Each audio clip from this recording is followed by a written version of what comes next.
Every week, this is what I do. I climb around here, and then I go and I sit.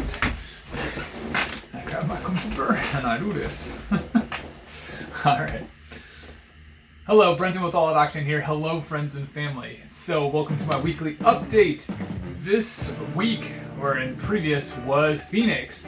I don't know if you all got to watch the race. I actually did get to watch the race. It was pretty cool. And I had a friend over. He was really interested in watching it. His name was Mike. And he wanted to watch the race. So I was like, sure. Yeah, so him and his wife came over, Abigail and his wife, they hung out. And Mike and I hung out and we watched the race. So I got to watch the race. Phoenix. If you did watch it, did you see the little cactus? I probably wasn't very clear in the last video of what that cactus was. It's like a neon green cactus at the start-finish line. They kind of light it up. It's pretty cool. Anyways, that race was awesome.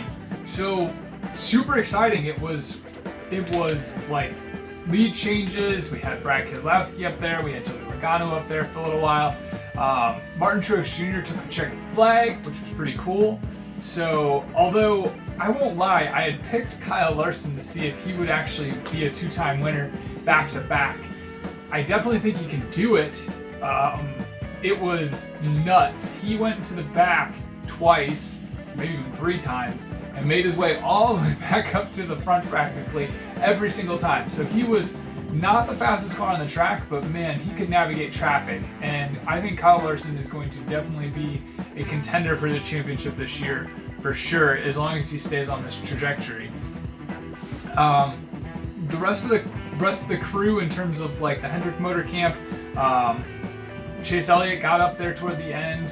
In the Penske side, we have Ryan Blaney and we have, like I said, Joey Logano. They did really well. Brad Keselowski, he also did well, but now his crew chief got fined and penalized, so he won't be there at Atlanta. So if you're thinking about using Brad, just consider that. He doesn't have his crew chief. His crew chief is now going to be out for Atlanta. But that really shouldn't stop him. So we are on race, we are on race 6 this week, is at Atlanta. And so we have, there's 26 races, so we have 20 more races to go before everything resets.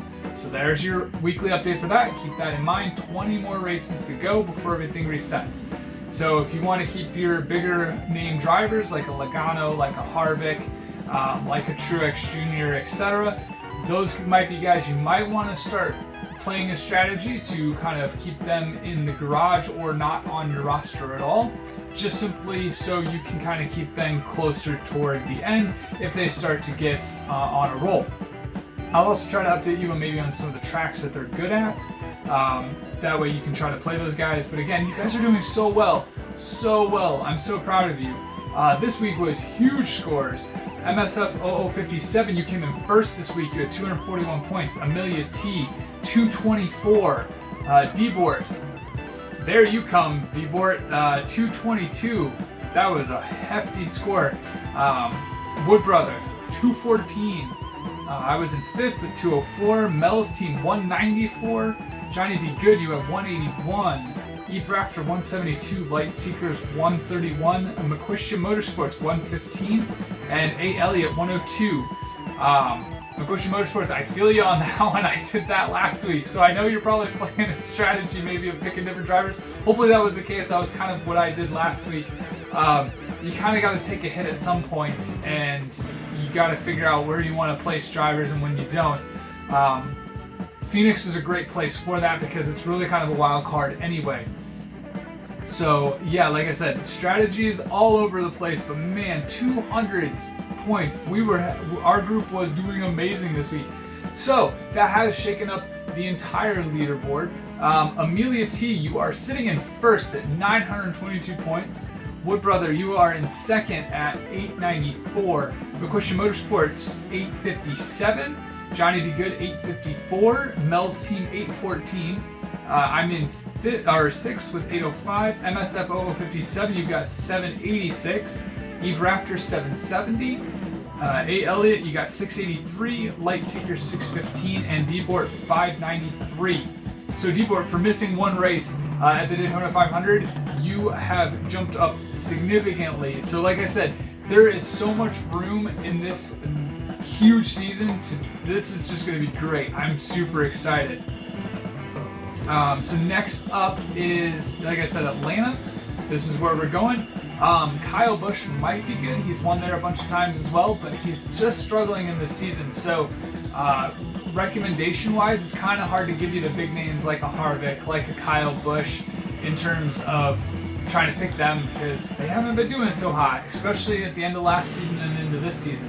I feel like those are drivers that really need practice, and they're not getting it, so they're not exactly doing that great. For some reason, there's just a miscommunication as soon as the car comes off the truck to getting it on the track.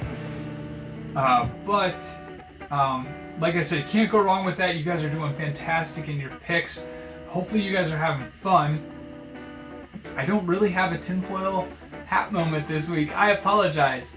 But maybe my camouflage, maybe you can't see me. No, I'm just kidding. I have no idea.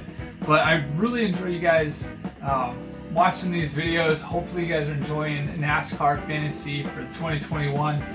We got a long way to go. I know it feels like it's just into it, but these races are fantastic. We've seen a lot of good product on the track. I'm really not complaining this year.